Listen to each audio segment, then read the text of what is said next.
성경 앞뒤에 나와 있는 게 정말 중요하기 때문에 다시 인쇄를 해놓은 거예요. 십계명이 나와 있어요. 그래서 우리 같이 한번 읽어봅시다.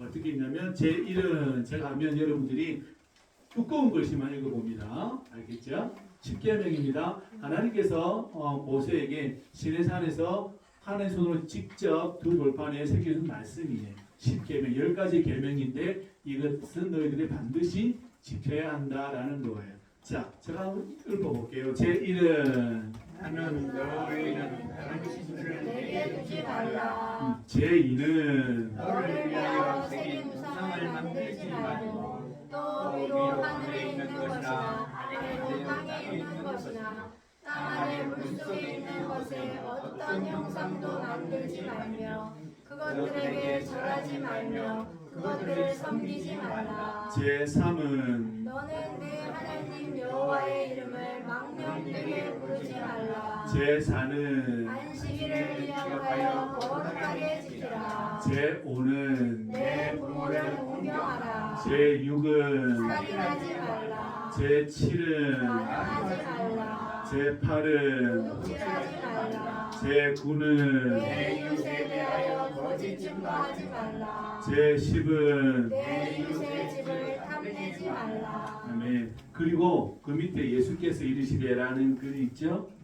같이 한번 읽어봅시다. 바로 그 아래 줄에 예수께서 시작. 예수께서 이르시되 내 마음을 다하고 목숨을 다하고 뜻을 다하여 주 너의 하나님을 사랑하라 하셨으니 이것이 첫째 되는 계명이요 둘째로 그와 같으니 내 이웃을 내 자신같이 사랑하라 하셨으니 이 두 계명이 온 율법과 선지자의 강령이니라. 아멘. 우리 예수님께서 10가지 계명을 두 가지로 압축해 놓으셨어요. 그죠? 두 가지로 딱 정리를 하셨는데 하나는 하나님을 사랑하는 것, 또 하나는 내 이웃을 내 몸과 같이 사랑하는 것. 이것이 우리 주님께서 말씀하신 계명이에요. 특별한 것 없어요. 그냥 그대로 다시 한번 읊어주신 것뿐이에요. 우리가 하나님 아버지께 사랑을 받는 길이 무엇입니까? 하나님 아버지께서 우리에게 주신 계명을 그대로 믿고 실천하는 길입니다. 어떻게 보면 1에서 5까지는 사실은 이 일을 해도 누가 뭘 하는 사람이 아무도 없습니다. 오늘 현대사회에서. 그죠? 여러분들이 돌에 가서 절을 한들, 여러분들이 저기 어디 물고기를 만들어가지고 신상을 세운다 한들, 누가 여러분들에게 손가락질할 사람은 없습니다. 부모를 공경하지 않고 막 돌아다녀도 손가락질을 받아도 법이 구속할 수가 없어요. 오늘날에는. 맞죠? 그런데 6부터는 실질적인 법입니다. 오늘날 법도 이 6부터는 안 지키면 큰일 납니다. 그죠? 양심의 법은 안 지켜도 별 문제가 없는데 이 실질적인 법을 지키지 않으면 오늘날 법은 구속시켜버립니다. 다시 말하면 감옥을 가게 된다는 거예요. 근데 우리가 살다 보니까 뭐가 제일 중요하던가요? 정말 중요한 것은 보이지 않는 법을 섬기는 거예요. 보이는 법, 살인하지 말라, 간음하지 말라, 도둑질하지 말라, 거짓 증거하지 말고 남의 것을 탐내지 말아라. 이것은 보이는 거예요. 그런데 하나님 외에 다른 신을 섬기지 않고 우상을 만들지 않고 하나님을 함부로 부르지 않고 안식일을 기억하여 이 예배를 잘 지키고 부모를 공경하는 것은 보이지 않는 법인데 이것은 정말 더 중요하더라는 이야기예요. 우리 살면서 그렇다는 거죠. 근데 강제하지 않으니까 나를 구속하거나 나에게 수갑을 채워주지 않으니까 사실은 사람들은 잘 지키지 않아요. 왜요? 별 문제가 없거든요. 그런데 살인하지 말라 이런 말들은 큰일 나요. 지키지 않으면 잡혀가니까. 그죠? 잘 지킵니다. 오늘 저와 여러분들은 이 두 모든 계명들을 잘 지키기를 주님의 이름으로 부탁을 드립니다. 우리가 이것을 보이는 것과 보이지 않는 법을 잘 지켜야 합니다. 양심의 법과 또한 현존의 법을 잘 지켜내어야 합니다. 그러지 않으면 우리는 반쪽의 사람이 돼요. 저와 여러분들 반쪽의 사람이 돼요. 하나님께서 저와 여러분들을 아름답게 지으셨고 그 안에 당신의 숨을 불어넣으셔서 생명이 되게 하셨는데 보이는 법만을 지키는 게 아니라 보이지 않는 법도 지켜야 된다는 겁니다. 우리는 마태복음 19장에 가보면 부자 청년의 이야기를 잘 알고 있습니다. 우리 한번 같이 한번 읽어볼까요? 마태복음 19장에 한번 가보십시다. 신약성경 마태복음 19장. 신약성경 마태복음 19장을 한번 가보십시다. 30쪽에 있습니다. 31쪽. 신약성경 마태복음 19장 16절입니다. 신약성경 구약 말고요. 신약성경 마태복음 19장. 신약은 빨간색입니다. 빨간색으로 되어 있죠. 마태복음 19장. 마태복음 19장입니다. 16절, 19장 16절에서 22절까지 마태복음 19장 16절에서 22절까지 제가 한 절, 여러분들 한 절 우리 읽어봅시다. 어떤 사람이 주께 와서 이르되 선생님이요 내가 무슨 선한 일을 해야 영생을 얻으리이까? 예수께서 이르시되 어찌하여 선한 일을 내게 묻느냐 선한 이는 오직 한 분이시니라 내가 생명에 들어가려면 계명들을 지켜라. 이르되 어느 계명이 오니까? 예수께서 이르시되 살인하지 말라, 간음하지 말라, 도둑질하지 말라, 거짓 증언하지 말라. 내 부모를 공경하라. 내 이웃을 내 자신과 같이 사랑하라 하신 것이니라. 그 청년이 이르되 이 모든 것을 내가 지키었사온데 아직도 무엇이 부족하니까? 예수께서 이르시되 내가 온전하고자 할진대 가서 내 소유를 팔아 가난한 자들에게 주라. 그리하면 하늘에서 보화가 네게 있으리라. 그리고 와서 나를 따르라 하시니. 그 청년이 재물이 많으므로 이 말씀을 듣고 근심하며 가니라. 예수께서 아멘. 여기까지입니다. 부자 청년이 예수님께 와서 영생을 물었어요. 예수님, 어떤 일을 해야 영원한 생명을 얻을 수 있습니까? 라고 우리 주님께 물었어요. 그러니까 어찌해서 선한 일을 내게 묻느냐? 선한 분은 하나님 한 분이신다. 내가 생명에 들어가려면 계명들을 지켜라 이렇게 말씀합니다. 지켜라. 그러니까 물어봐요. 그럼 예수님 어떤 계명을 지켜야 합니까? 물어봐요. 그 예수님께서 말씀하세요. 살인하지 말라. 지금 10계명이 근데 그대로 말씀해 주세요. 살인하지 말라. 간음하지 말아라. 도둑질하지 말아라. 거짓 증언하지 말아라. 내 부모를 공경해라. 내 이웃을 내 자신과 같이 사랑해라. 라고 예수님이 말씀해 줘요. 그러니까 부자 청년이 이제 기쁜 거죠. 저 다 지켰습니다. 정말 좋은 사람이죠. 이 청년이 정말 좋은 사람이에요. 이것을 다 지켰으니까요. 그러니까 우리 주님께서 또 말해요. 그럼 아직도 내가 무엇이 부족합니까? 예수님. 그러니까 예수님께서 뭐라고 말씀하시냐면 이렇게 말씀해요. 네가 온전하고자 할진데, 이 온전한다는 말은 완전하고자 할진데, 완전하고 싶으면 내 소유를 다 팔아 가난한 자들에게 나눠주고 누구를 따라오래요? 예수님. 나를 따라오래요. 그런데 이 청년이 그 말을 듣고 돈이 많으니 부자였으니 근심하며 돌아갔다라는 말씀으로 마무리가 되어져요. 너의 모든 소유를 다 팔아주고 가난한 사람이 다 나누어주고 나를 따라와라. 나와 함께 가자라고 주께서 말씀하시는데 그 말씀에 마음에 걸린 거예요. 걸림돌이 생긴 거예요. 이 생에 이 마음에 이 재물에 대한 욕심이 너무 놓기가 힘든 거죠. 차라리 없으면요. 우리 모두 대부분 그렇죠. 차라리 없으면 예수님 따라가기가 그래서 쉬워요. 왜 그렇습니까? 없으니까. 없으니까 따라가기가 쉬워요. 그런데 너무 많으면 예수님 따라가기가 힘이 들어요. 너무 많이 가지고 있으면 토지와 전락과 임야와 돈과 금은을 많이 가지고 있으면 그것을 다 버리고 따라가기가 그렇게 어려워요. 그러니까 근심하며 돌아갔다라고 말을 합니다. 왜냐하면 하나님 아버지를 사랑하는 것에 온 마음을 쏟기 위해서는 때로는 그것이 필요 없다는 사실을 우리 예수님이 가르쳐 주신 거예요. 아멘. 네가 하나님을 사랑하고자 하느냐? 네가 이웃을 사랑한 거 정말 잘했다. 이것은 정말 훌륭한 일을 했다. 그런데 한 가지 부족한 것이 있다. 그것이 뭐냐면 너가 소유하고 있는 너의 마음 안에 있는 모든 것을 다 팔아서 가난한 사람들에게 나누어 주고 네가 나를 따라와라 라고 말씀하는 거예요. 제가 이 양복을 우리 장인 어른께서 사주셨어요. 이 양복을 사면서 제가 우리 이낙동 씨하고 우리 권승근 씨하고 자꾸 헷갈려요. 제가 마산중앙교회 하도 많은 노인들 외워보니까 강승근 씨하고 그 승근 씨가 너무 많아요. 승근 씨가. 그리고 우리 박별리 씨, 성도님하고. 나는 이렇게 좋은 옷을 입는데 우리 이낙동 씨하고 우리 계시는 분들에게 성도님들에게 옷을 한 번씩 해주고 싶다 하는 생각이 들어요. 왜 저만 좋은 거 입을 수는 없잖아요. 제 마음이 그 마음이에요. 아멘. 저 언제 한번 같이 가자고 따라오세요. 아멘. 그래서 여러분들에게 좋은 옷 한 벌 해드리고 싶다라는 마음이 들어요. 아멘. 내가 가지고 있는 것으로 하나님 섬길 수 있다면 섬겨야 합니다. 아멘. 근데 우리 예수님은 너에게 부족한 게 있다. 그게 뭐냐면 하나님을 사랑하는데 물질이 그다지 중요하지 않기 때문에 그것을 버리고 나를 따라오라 그래요. 그런데 이 청년은 근심하고 돌아갔다는 겁니다. 베드로 보십시오. 야고보와 요한을 보십시오. 안드레를 보십시오. 나를 따라오라 그러니까 배 버리고 그물 버리고 아버지를 버리고 따라오잖아요.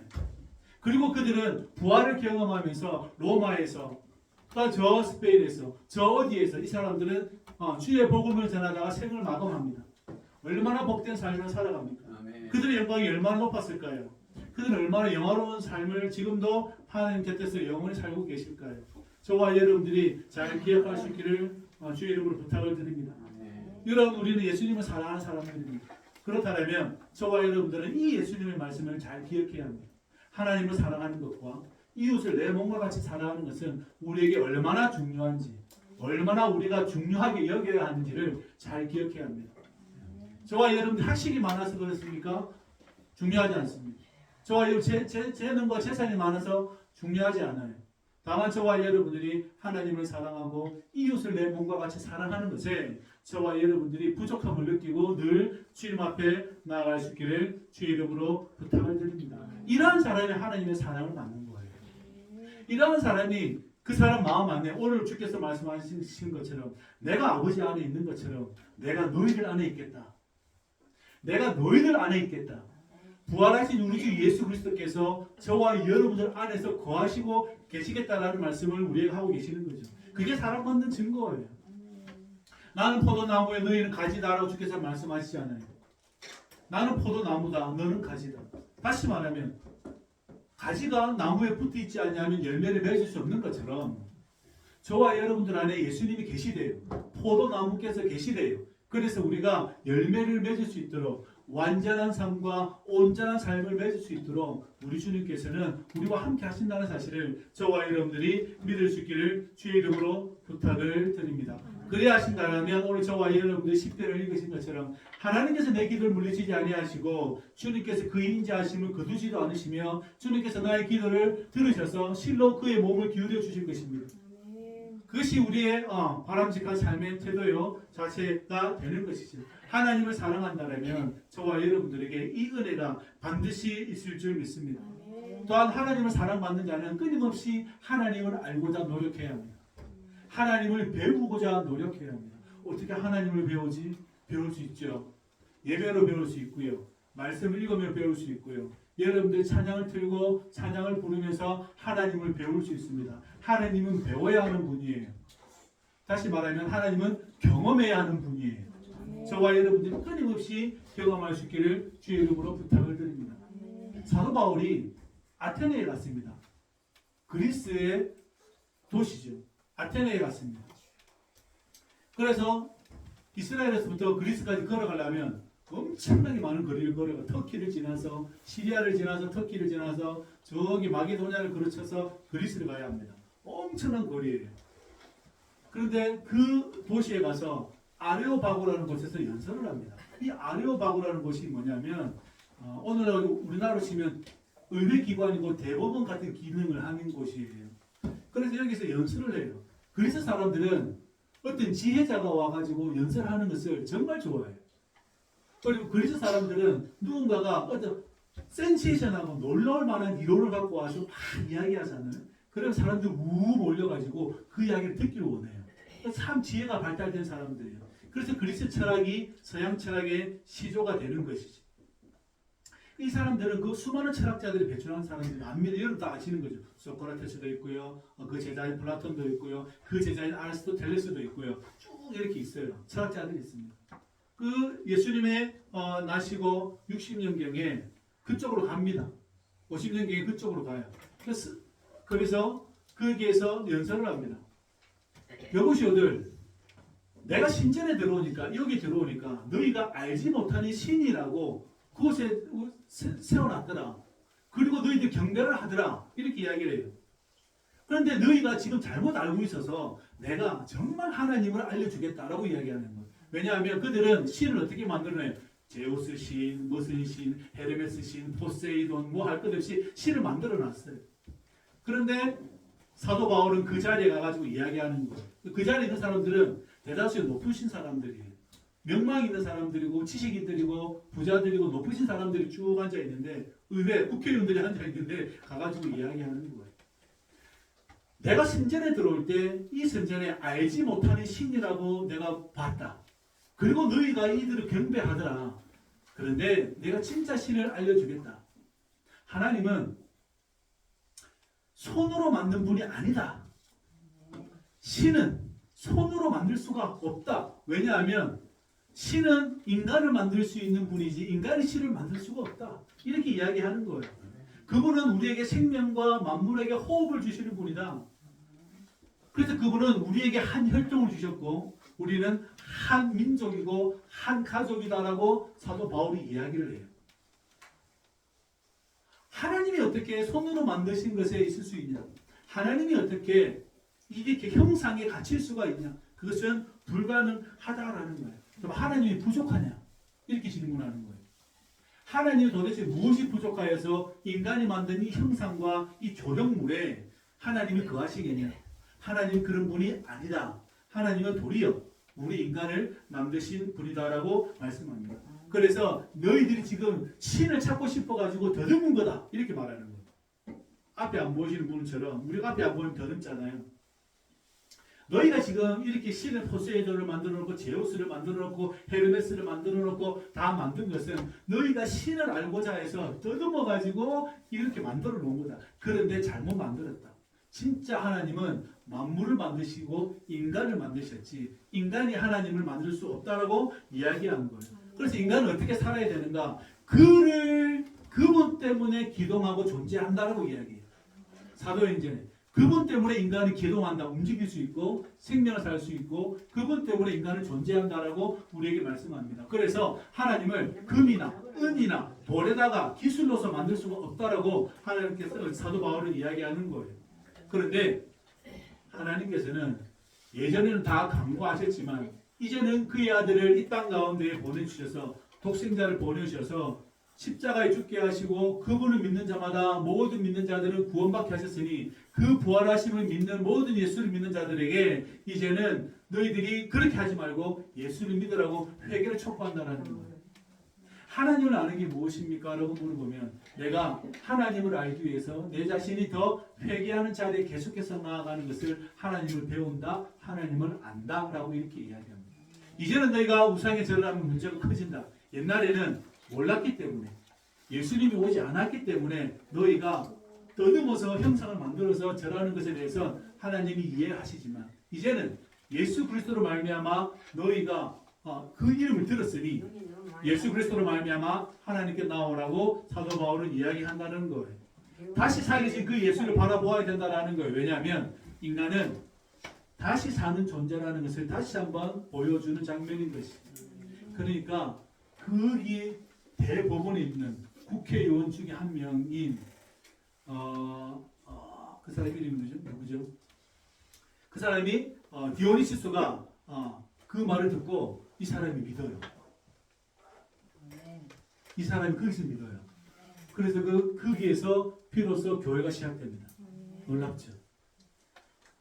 자기들이 그토록 찾았던 신, 우리가 떠넘어가지고 이상한 신 하나 만들어놓고 또 하나 만들어놓고 바다가 너무 풍랑이 많으니까 우리는 뭐합니까? 배 띄워놓고 바다에 제사를 지내잖아요. 그리스 사람도 마찬가지예요. 바다를 지배를 할 수 없으니까 포세이돈이라는 그 바다신을 만들어 놓고 제물을 바치는 거예요. 똑같아요. 우리 사는 모습이랑 별 차이가 없어요.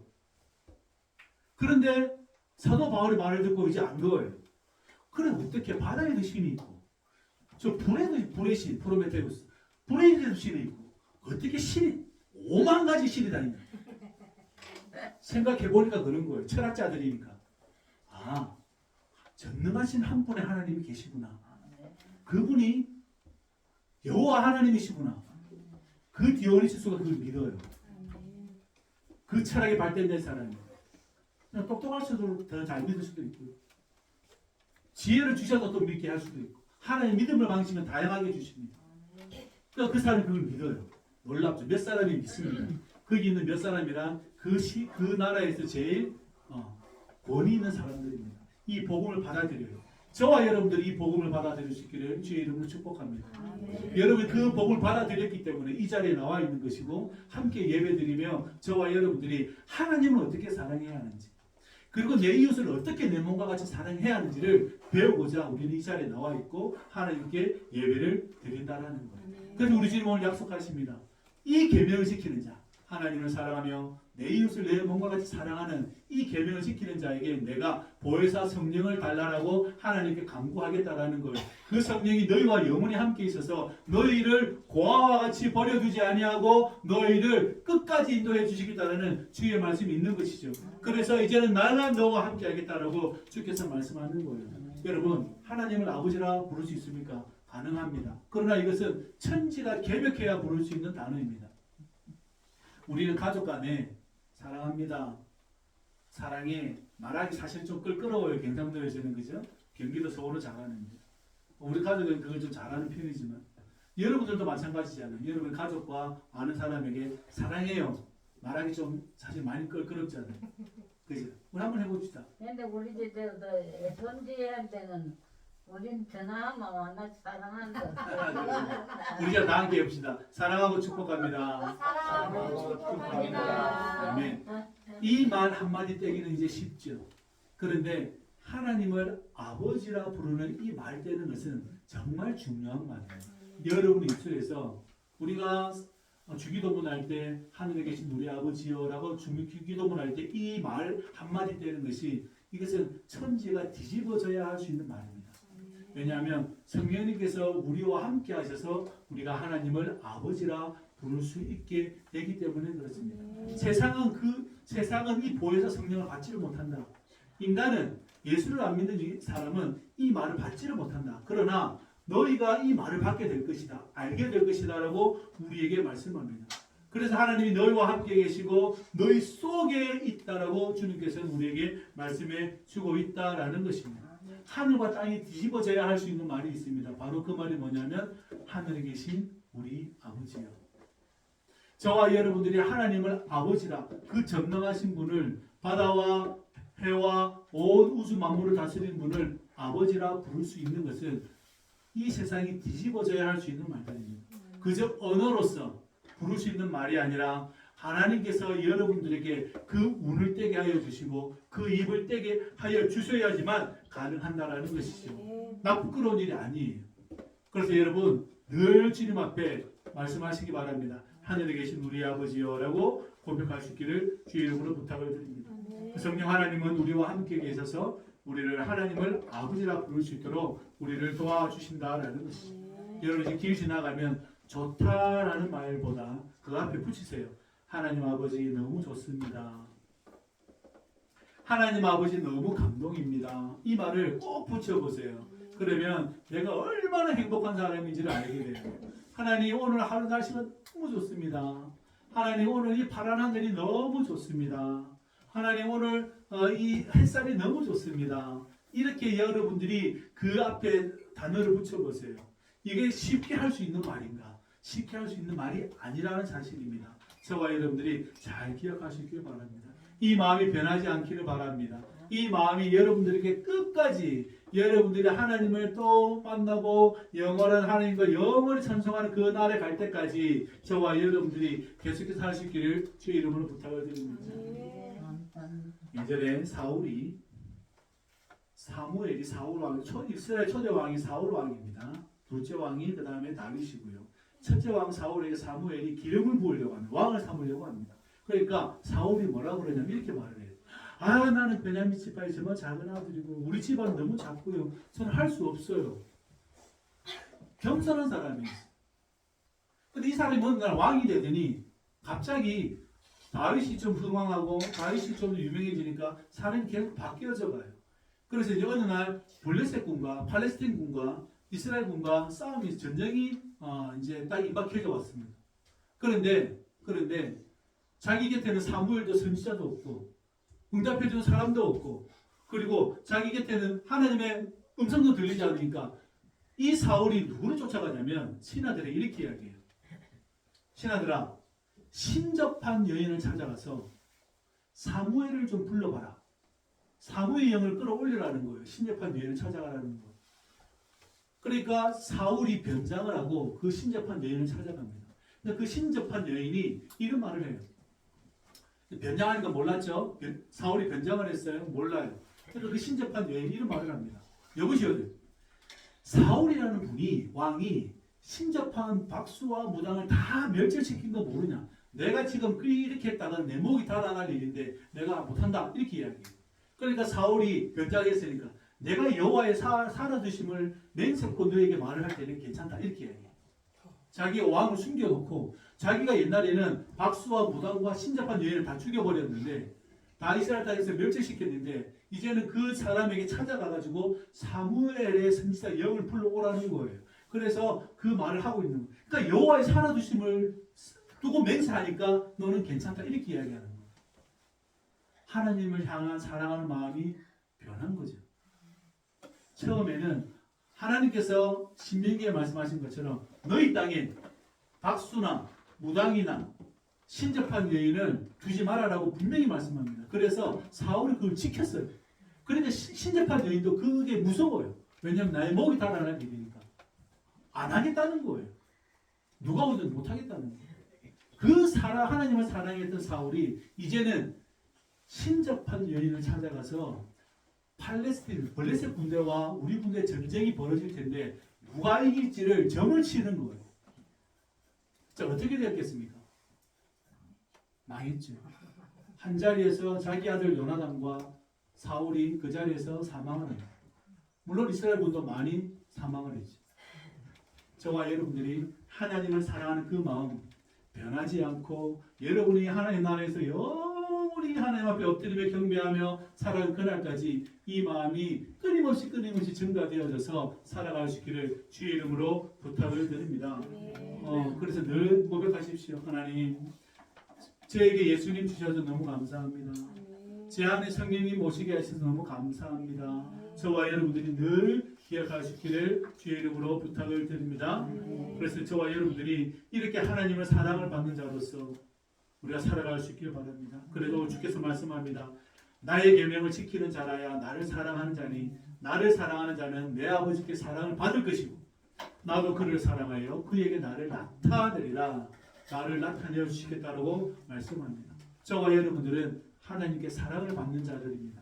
이 사랑을 가지고 저와 여러분들이 늘 주님을 찬양하고 주님을 알고자 주님을 배우고자 노력하고 이 사랑하는 마음이 변하지 않기를 주의 이름으로 부탁을 드립니다. 이 마음이 여러분의 가정과 여러분의 삶의 터와 여러분의 노동과 여러분의 모든 이 터 위에 함께 하시기를 주의 이름으로 부탁을 드립니다. 기도하겠습니다. 고마우신 아버지 하나님, 우리가 주님을 몰랐을 때에 우리를 고아와 같이 버려두지 아니하시고 우리 주 예수 그리스도 안에서 우리를 불러주셔서 이렇게 주님을 찬양하며 주님을 알며 배워나갈 수 있도록 은혜를 베풀어 주시니 감사를 드리옵나이다. 우리 평생에 주님을 사랑하며 주님을 경배하며 살아갈 수 있도록 우리를 축복하여 주옵소서. 어떠한 일이 오더라도 주님만을 사랑하며 살아갈 수 있도록 우리를 인도하여 주옵소서. 성령이 우리를 붙잡아 주옵소서. 예수님의 이름으로 기도합나이다. 아멘.